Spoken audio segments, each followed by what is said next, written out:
Sveiki! Do you know already from that potentially poorly pronounced hello and the title and thumbnail of this video which language we're talking about today?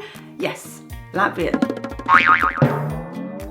For this video, I've teamed up with James Granahan of Lingua Materna, who spent plenty of time living in Latvia in the past, to give you 9, although we did have 14 and had to shorten the list, reasons to learn Latvian. Let's go! Reason number 1. After Lithuanian, which is Latvian's only known cousin, Latvian is the second oldest language in Europe. Some scholars even believe it may have derived from Sanskrit. That's pretty exciting. Reason number 2. There are Latvians all over the world. There's been a huge Latvian expat community in Australia for years now, and since Latvia joined the EU, there are lots of Latvians moving to Ireland and the UK, among other countries too. So it's going to be pretty simple to find someone to practice with. Reason number 3. Latvian has lots of long vowels, which are super fun to say. Latvian uses a straight line called a macron to indicate long vowels. No, not that macron. No, not a macaron. No, not a macaroon. That macron. James assures me that these long vowels are pretty fun to say. So, I'm going to attempt some. Lūdzu, please, you're welcome. Krāsa, colour. Reason number 4. But that's not the only time that Latvian has long vowels. Latvian also uses vowel lengthening to indicate place. Latvian does have prepositions, but for example, to say in, the most common way is to lengthen the last vowel in a word. For example, the capital city of Latvia, pop quiz, any takers? Riga. But if we want to say in Riga, we can say Riga. Something like that sounds more Latvian than my Latvian for the first attempt. That lengthening of the last vowel indicates location. So for example, we can also apply this to in the box. The box on its own would be kaste, but in the box would be kaste. Reason number 5. Latvian has 7 cases. I know what you're thinking, that sounds like a nightmare.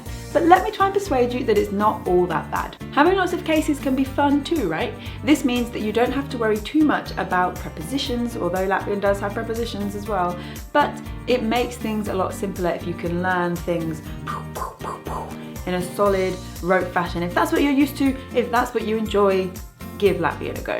And just for the record, let me see if I can remember off the top of my head what those cases are.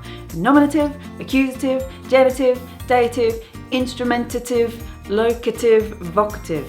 Yes, instrumental, not instrumentative. Although it should be. Reason number 6.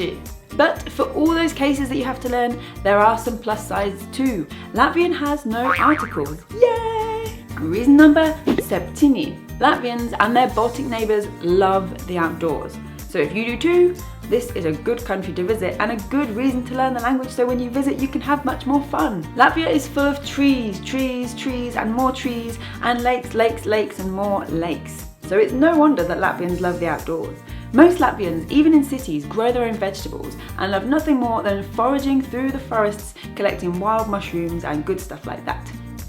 But if nature isn't really your thing and you prefer that fast-paced, city-paced internet, then no fear, because Latvia has one of the fastest internets in the world. At the end of 2015, Latvia was ranked 7th in the whole wide world for internet speeds. That is a lot faster than both the UK and the US. Oh, take me there now! Reason number 8.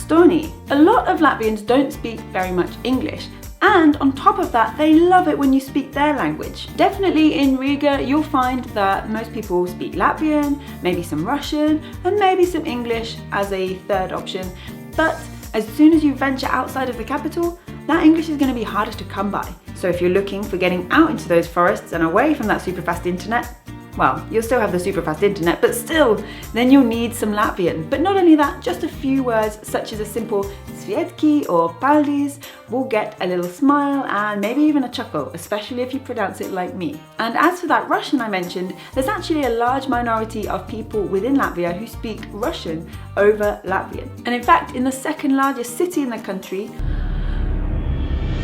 Daugavpils, Russian is the #1 language. So with people being used to hearing Russian and English spoken quite frequently, speaking a few words of Latvian will really speak to people right here, just like E.T. Reason number 9. As I mentioned, we had 14 reasons for this video that we're gonna narrow down to 9. But this last one's a bit of a cheat. I'm gonna squash them into one reason. So Latvia has lots of really interesting history and some really cool culture aspects too. A fun little fact on the history side of things is that Latvia was the smallest nation to ever become a colonial power. Back in the 17th century, when it was called the Duchy of Courland, Latvia set up small overseas territories in Trinidad and Tobago and the Gambia. Who'd have thought it? And one of my favourite cultural things that James shared with me was flowers. Riga is the only city in the world to have a 24-hour flower shop. I have hay fever. That doesn't sound much fun, but still, flowers look good from a distance. But be careful though, and always give an odd number of flowers.